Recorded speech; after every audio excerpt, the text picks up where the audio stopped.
끈적하게 변한 피가 조용히 혈관을 막아 가고 있다는 사실, 지금 이 순간에도 느끼고 계신가요? 아무 통증도 뚜렷한 경고도 없이 어느 날 갑자기 말이 어눌해지고 한쪽 몸이 말을 듣지 않는 순간이 찾아온다면 그때는 이미 되돌릴 수 없는 지점에 도달했을지도 모릅니다. 더 무서운 건 대부분의 사람들이 그 위험을 전혀 자각하지 못한 채 평소와 다름없는 하루를 보내고 있다는 사실입니다. 지금 이 이야기가 남의 일처럼 느껴진다면 잠시 멈추고 스스로에게 질문해 보세요. 정말 내 혈관은 괜찮을까? 이 질문에 대한 생각이나 최근 몸에서 느낀 작은 변화가 있다면 댓글로 남겨주세요. 그리고 이 이야기가 끝까지 이어지는 이유를 놓치지 않기 위해 지금 이 순간 가볍게 마음을 열고 계속 함께 해주세요. 혈관이 막히는 과정은 생각보다 훨씬 조용하고 은밀하게 시작됩니다. 고지혈증이라는 이름을 들어도 많은 분들은 아직 아프지 않으니까 괜찮겠지 하고 넘깁니다. 하지만 병원에서 처음 검사를 받았을 때 이미 혈관이 70% 이상 좁아져 있는 경우가 얼마나 많은지 모릅니다. 특히 60대 이후가 되면 10명 중 7명은 이미 혈관 어딘가가 부분적으로 막혀 있습니다. 문제는 본인만 모른다는 점입니다. 혈관은 70%가 막혀도 통증을 거의 보내지 않기 때문에 몸은 아무 일 없는 적침묵을 지킵니다. 저는 25년 넘게 진료실에서 수많은 분들을 만나왔습니다. 초음파 화면을 보며 선생님, 저는 그냥 나이 들어서 그런 줄 알았어요 라며 놀라워하시던 어르신들의 표정이 아직도 생생합니다. 겉보기엔 건강해 보이는데 혈관 속은 이미 위험 신호로 가득한 경우가 적지 않았습니다. 아침에 일어나면 머리가 무겁고 멍한 느낌이 드는지, 손끝이나 발끝이 찌릿찌릿하거나 자주 저리는지, 계단 몇 층만 올라가도 예전보다 숨이 쉽게 차는지, 이유 없이 어지러움이 잦아졌는지 스스로 점검해 보세요. 많은 분들이 나이 들면 다 그렇지라며 넘기지만 이것은 단순한 노화가 아니라 혈액이 끈적해지고 혈관이 막히기 시작했다는 몸의 SOS 신호일 수 있습니다. 특히 뇌로 가는 혈관은 한 번 막히면 되돌리기가 매우 어렵습니다. 뇌세포는 산소 공급이 단 4분만 중단돼도 손상되기 시작하고 그래서 뇌졸중에는 골든타임이 몇 시간밖에 없습니다. 하지만 여기서 절망할 필요는 없습니다. 지금부터라도 관리하면 혈관은 충분히 다시 살아날 수 있습니다. 실제로 생활과 식습관을 바꿔 혈관 나이를 10년, 20년이나 되돌린 분들도 적지 않습니다. 우리 몸의 혈관은 총 길이가 약 10만 킬로미터에 이릅니다. 지구를 2바퀴 반이나 돌 수 있는 길이죠. 이 어마어마한 통로를 통해 심장은 쉬지 않고 피를 온몸으로 보내며 생명을 유지합니다. 하지만 나이가 들수록 이 혈관에 문제가 하나둘 쌓이기 시작합니다. 첫 번째는 나쁜 지방이 혈관 벽에 달라붙는 것입니다. 기름진 음식을 자주 먹으면 LDL, 즉 나쁜 콜레스테롤이 혈관 벽에 얇게 쌓이기 시작합니다. 처음엔 눈에 띄지도 않지만 시간이 지나며 점점 두꺼워집니다. 집에서 설거지를 하다 보면 하수구에 기름때가 조금씩 쌓이다가 어느 날 갑자기 물이 내려가지 않는 경험을 하셨을 겁니다. 혈관도 정확히 같은 방식으로 막힙니다. 두 번째 문제는 좁아진 혈관의 혈전, 즉 피떡이 생기는 것입니다. 이 피떡이 혈관을 따라 이동하다가 좁은 지점에 걸리는 순간 혈관은 완전히 막혀버립니다. 뇌로 가는 혈관이 막히면 뇌경색, 심장으로 가는 혈관이 막히면 심근경색으로 이어집니다. 세 번째는 혈관 자체가 딱딱해지는 변화입니다. 원래 혈관은 고무호스처럼 탄력이 있어 심장의 펌프질에 맞춰 늘었다 줄었다 해야 합니다. 하지만 탄력이 사라지면 심장은 더 큰 힘으로 피를 밀어내야 하고 그 결과 혈압이 올라갑니다. 이것이 고혈압의 시작입니다. 해결의 핵심은 단순합니다. 혈액을 맑게 하고 혈관을 유연하게 만들며 손상된 혈관벽을 보호하는 것입니다. 그리고 이 세 가지를 동시에 도와주는 음식이 실제로 존재합니다.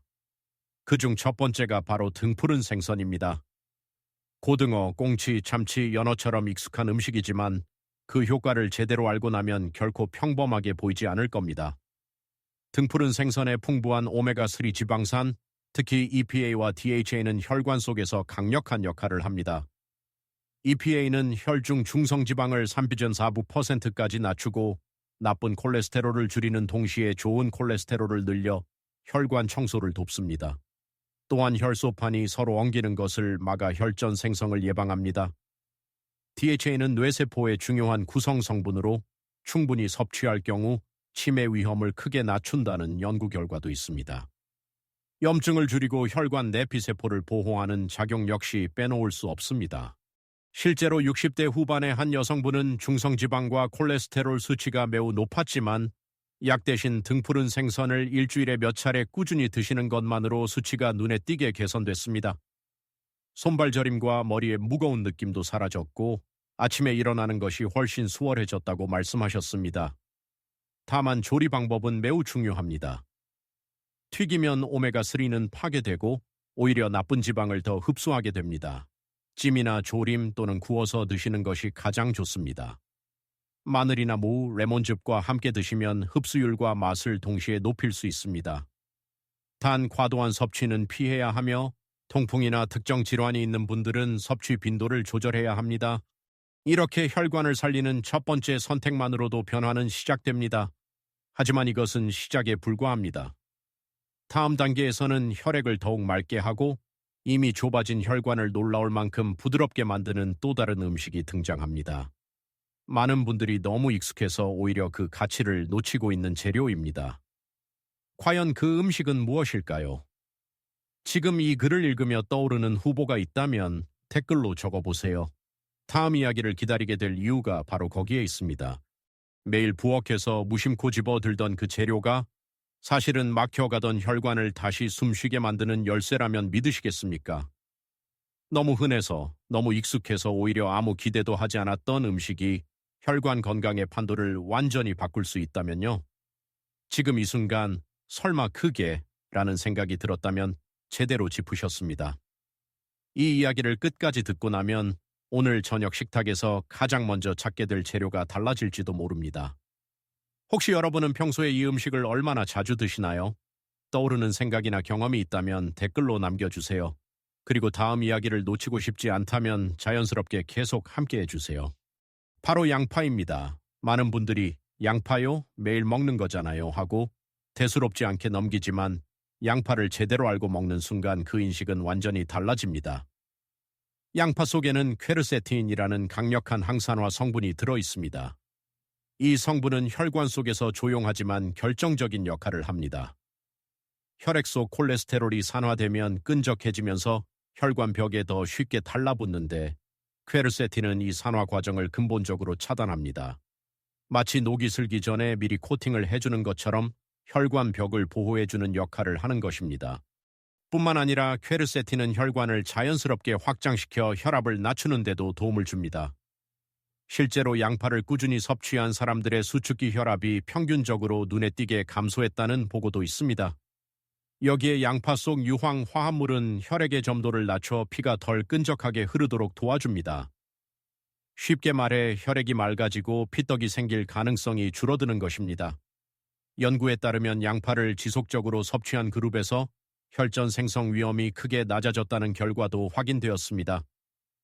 제가 진료실에서 만났던 한 70대 초반 남성분의 사례는 아직도 기억에 남습니다. 목에서 뇌로 가는 중요한 혈관인 경동맥이 60% 이상 좁아져 있었고 조금만 더 진행되면 수술을 고민해야 할 상황이었습니다. 연세와 부담 때문에 수술을 망설이던 그분께 저는 식이 관리 중에서도 양파 섭취를 집중적으로 권했습니다. 특히 양파를 단순히 반찬으로 조금씩 먹는 수준이 아니라 매일 일정량을 꾸준히 섭취하는 방법을 안내했습니다. 양파를 준비할 때는 겉에 마른 껍질만 살짝 벗기고 속살은 너무 깊게 깎지 않는 것이 중요합니다. 영양 성분의 상당 부분이 껍질 바로 아래에 집중되어 있기 때문입니다.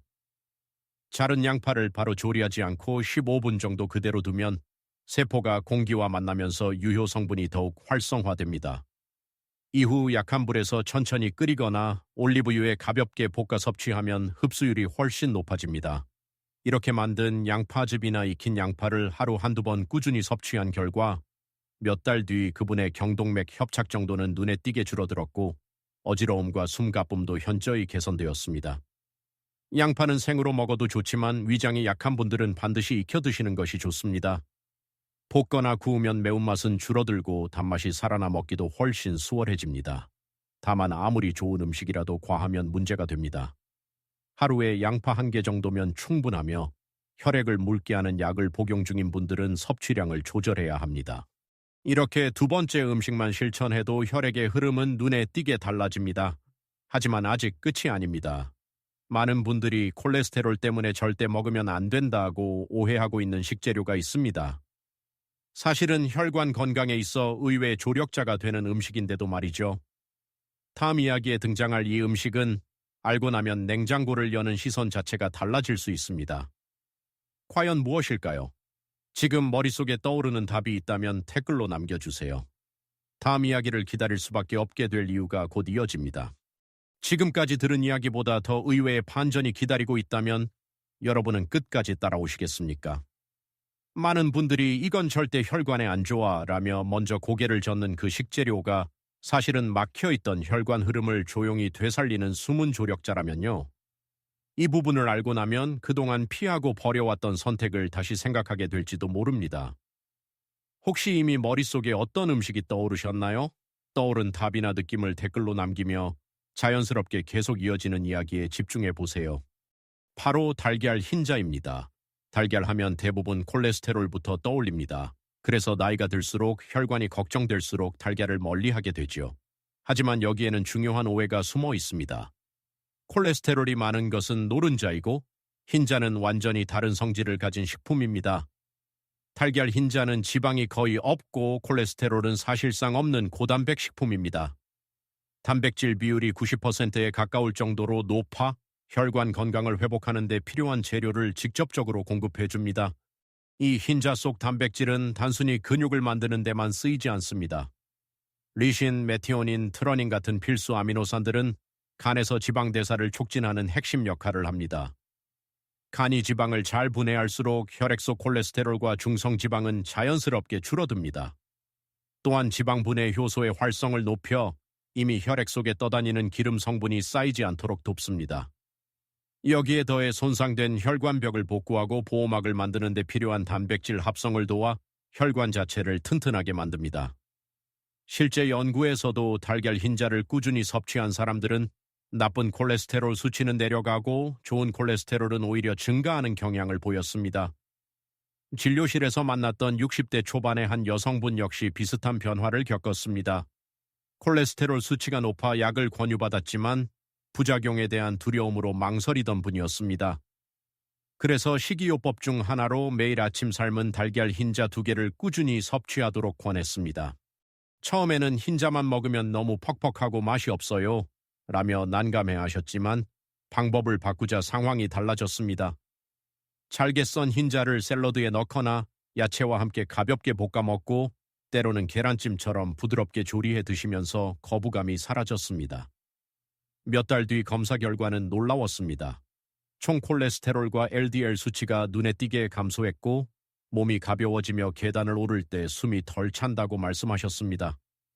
수치뿐 아니라 일상의 체감 변화가 분명했던 것입니다. 달걀 흰자를 섭취할 때 가장 중요한 원칙은 조리법입니다. 기름에 굽는 순간 흰자의 장점은 크게 줄어듭니다. 삶거나 찌는 방식이 가장 좋고 하루 2-3개 정도면 충분합니다. 단백질도 과하면 부담이 되기 때문에 특히 신장 기능이 약한 분들은 과도한 섭취를 피해야 합니다. 노른자를 완전히 배제할 필요는 없지만 빈도는 조절하는 것이 좋습니다. 일주일에 몇 번 정도만 노른자까지 함께 섭취하는 정도면 충분합니다. 이렇게 3번째 음식까지 더해지면 혈관을 살리는 퍼즐의 큰 조각들이 맞춰지기 시작합니다. 하지만 여기서 한 가지 중요한 사실이 남아 있습니다. 아무리 좋은 음식을 먹어도 동시에 혈관을 망치는 음식을 계속 먹고 있다면 모든 노력이 무의미해질 수 있다는 점입니다. 많은 분들이 무심코 반복하는 식습관 속에 혈관을 가장 빠르게 늙게 만드는 주범들이 숨어 있습니다. 다음 이야기에서는 반드시 끊어야 할 음식들과 그것을 멈췄을 때 몸에서 실제로 어떤 변화가 일어나는지를 구체적으로 짚어보게 됩니다. 과연 여러분의 식탁에는 어떤 위험 요소가 남아 있을까요? 스스로 떠올려 보며 다음 이야기를 기다릴 수밖에 없는 이유를 곱씹어 보시기 바랍니다. 아무리 좋은 음식을 꾸준히 먹어도 단 하나의 습관이 모든 노력을 한순간에 무너뜨릴 수 있다면 어떨까요? 지금까지 잘해왔다고 안심하는 바로 그 순간 혈관은 다시 조용히 막혀가고 있을지도 모릅니다. 이 마지막 이야기는 불안을 주기 위해서가 아니라 정말로 지켜야 할 핵심을 분명히 짚어드리기 위해 준비했습니다. 읽으면서 이건 나 이야기일지도 모르겠다라는 생각이 든다면 마음속에만 담아두지 말고 끝에서 꼭 한번 생각을 정리해 보세요. 혈관을 망치는 음식들은 대부분 아주 익숙합니다. 그래서 더 위험합니다. 첫 번째는 트랜스 지방입니다. 과자, 도넛, 쿠키, 케이크처럼 바삭하고 달콤한 음식 속에 숨어있는 이 인공지방은 자연에는 거의 존재하지 않습니다. 트랜스 지방은 나쁜 콜레스테롤은 올리고 좋은 콜레스테롤은 낮추며 혈관벽에 염증을 일으켜 동맥경화를 빠르게 진행시킵니다. 한 개쯤은 괜찮겠지 하고 먹은 간식 하나가 하루 권장량을 훌쩍 넘기는 경우도 많습니다. 두 번째는 포화지방입니다. 삼겹살의 하얀 비계, 소고기의 진한 마블링, 버터와 생크림이 바로 여기에 해당합니다. 포화지방은 천에서도 끈적한 상태로 혈액을 떠다니며 혈관벽에 달라붙기 쉽습니다. 시간이 지나면 하수구에 굳어붙은 기름처럼 혈관을 좁히고 딱딱하게 만듭니다. 자주 먹지 않아도 한 번에 많이 먹는 습관은 혈관에 큰 부담을 줍니다. 세 번째는 과도한 나트륨입니다. 라면, 국물 요리, 젓갈, 김치, 가공육에 숨어있는 나트륨은 혈압을 올릴 뿐 아니라 혈관벽을 두껍게 만들어 탄력을 떨어뜨립니다. 네 번째는 설탕, 특히 액상 설탕입니다.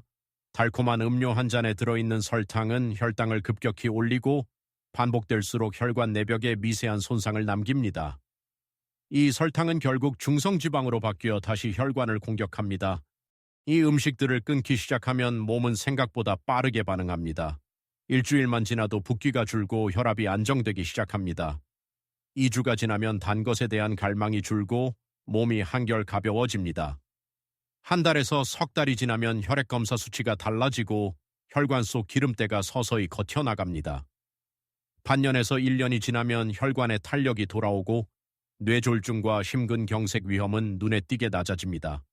겉으로는 나이가 들었지만 몸속은 오히려 젊어지는 변화입니다. 하지만 음식만으로는 충분하지 않습니다. 혈관은 생활 습관에 매우 민감합니다. 매일 30분 정도의 걷기는 최고의 혈관 운동입니다. 충분한 수분 섭취는 피를 묽게 만들어 혈전을 예방합니다. 목과 어깨 스트레칭은 뇌로 가는 혈류를 부드럽게 열어줍니다. 스트레스를 관리하고 밤에 깊이 잠드는 시간은 손상된 혈관을 회복시키는 가장 중요한 치료 시간입니다. 이 5가지만 지켜도 혈관은 분명히 달라집니다. 그리고 반드시 기억해야 할 경고 신호가 있습니다. 갑작스러운 한쪽 팔다리 마비, 말이 어눌해짐, 얼굴이 한쪽으로 돌아가는 느낌, 평생 느껴보지 못한 심한 두통, 시야 이상이나 극심한 어지러움이 나타난다면 절대 기다리지 말고 즉시 도움을 받아야 합니다. 몇 분, 몇 초의 차이가 평생의 삶을 바꿀 수 있기 때문입니다. 지금 이 순간에도 혈관은 묵묵히 심장에서 나온 피를 온몸으로 보내며 생명을 지탱하고 있습니다. 우리가 할 일은 거창하지 않습니다.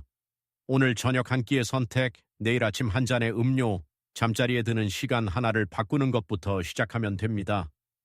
늦었다고 느끼는 바로 그때가 사실은 가장 빠른 시작일지도 모릅니다. 이 긴 이야기를 끝까지 함께 해주셔서 진심으로 감사합니다. 여러분의 혈관과 삶을 조금이라도 더 소중히 바라보는 시간이 되었기를 바랍니다. 마지막으로 한 가지 묻고 싶습니다. 오늘 이야기 중에서 여러분이 가장 먼저 바꾸고 싶다고 느낀 습관은 무엇이었나요? 그 이유와 함께 댓글로 꼭 남겨주세요.